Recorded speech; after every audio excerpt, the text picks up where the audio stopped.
നിയമസഭയിലേക്ക് യൂത്ത് കോൺഗ്രസ് നടത്തിയ മാർച്ചിൽ സംഘർഷമുണ്ടായിരിക്കുമെന്നതാണ് ഇപ്പോഴത്തെ ഏറ്റവും പ്രധാനപ്പെട്ട കാര്യം. പോലീസിന് നേരെ കല്ലേറുണ്ടായിരിക്കുന്ന യൂത്ത് കോൺഗ്രസ് പ്രവർത്തകരുടെ ഭാഗത്തുനിന്ന് പോലീസ് ജലപീരങ്കി പ്രയോഗിച്ചിരിക്കുകയാണ്.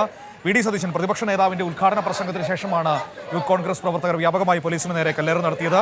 പിന്നീട് ആദ്യഘട്ടം ജലപീരങ്കി പ്രയോഗിച്ചു.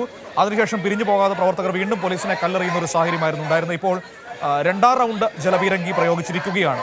എന്നിട്ടും പ്രകോപനമുണ്ടാക്കി മുദ്രാവാക്യം വിളികളുമായി പോലീസിന് നേരെ കല്ലുകൾ വലിച്ചെറിഞ്ഞും ഒക്കെ പ്രകോപിപ്പിച്ചുകൊണ്ട് നിൽക്കുകയാണ് അവിടെ യൂത്ത് കോൺഗ്രസ് പ്രവർത്തകർ. സംഘർഷഭരിതമായ ഒരു സാഹചര്യമാണ് നിയമസഭയ്ക്ക് മുന്നിൽ നമുക്കിപ്പോൾ കാണാൻ കഴിയുന്നത് എന്നതാണ് ഏറ്റവും പ്രധാനപ്പെട്ട കാര്യം. അല്പസമയം മുമ്പാണ് പ്രതിപക്ഷ നേതാവ് ഈ മാർച്ച് ഉദ്ഘാടനം ചെയ്തത്.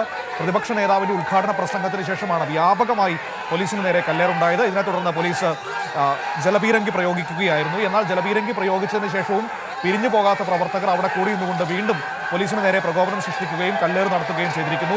ഇപ്പോൾ ബാരിക്കേഡുകളൊക്കെ വലിച്ചിടാൻ ശ്രമിക്കുന്ന ദൃശ്യങ്ങളാണ് നമ്മൾ തത്സമയം നിയമസഭയ്ക്ക് മുന്നിൽ നിന്ന് കണ്ടുകൊണ്ടിരിക്കുന്നത്. ആ രീതിയിലുള്ള വലിയ സംഘർഷമാണ് സംഭവിച്ചിരിക്കുന്നത്. ഇപ്പോൾ വീണ്ടും പോലീസ് ജലപീരങ്കി പ്രയോഗിക്കുന്നതാണ് നമുക്ക് ദൃശ്യങ്ങളിൽ കാണാൻ വേണ്ടി കഴിയുന്നത്.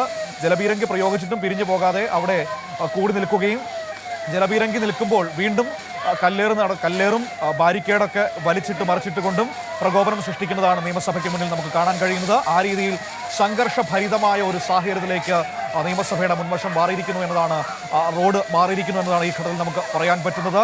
വ്യാപകമായി പോലീസിന് നേരെ പ്രകോപനം സൃഷ്ടിച്ചുകൊണ്ട് കല്ലേറ് നടത്തുന്നതായിരുന്നു നേരത്തെ കാണാൻ കഴിഞ്ഞത്. അതായത് വി.ഡി. സതീശനാണ് ഈ മാർച്ച്, പ്രതിപക്ഷ നേതാവാണ് ഉദ്ഘാടനം ചെയ്തത്. ആ ഉദ്ഘാടന പ്രസംഗത്തിന് ശേഷം വ്യാപകമായി പോലീസിന് നേരെ കല്ലേറ് നടത്തുകയും പ്രകോപനം സൃഷ്ടിക്കുകയും ചെയ്തു. എന്നാൽ മറ്റു നടപടികളിലേക്ക് പോകാതെ പോലീസ് സംയമനം പാലിച്ചു നിൽക്കുന്നതാണ് നമുക്ക് കാണാൻ കഴിഞ്ഞത്. പക്ഷേ എന്നാൽ അതിനുശേഷവും ഈ പ്രവർത്തകർ പിരിഞ്ഞു പോകുന്നില്ല എന്ന് മാത്രമായിരുന്നില്ല, ആ ബാരിക്കേഡുകൾ തള്ളിമറിച്ചിടാൻ ശ്രമിക്കുന്നു.